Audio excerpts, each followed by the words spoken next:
بازداشت شهروندی افغانستان با اتهام کشتن پدرش.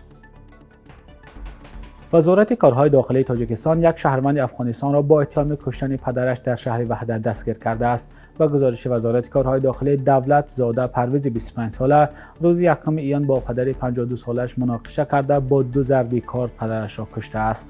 حادثه به گفته مقامات در نزد یک دکان فروش میوه در کوچه سامانیانی شهر وحدت رخ داده است.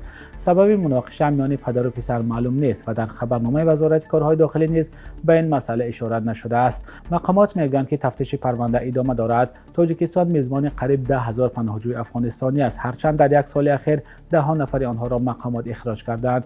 طبق اطلاع کمیسریت عالی سازمان ملل در امور گریزگان، از اول امسال تا نیمه اول ماه می 882 افغانستانی از تاجیکستان به افغانستان اخراج شدند. 540 نفر آنها گریزه و پناهجویان بودند که از طرف حکومت به قید گرفته شدند.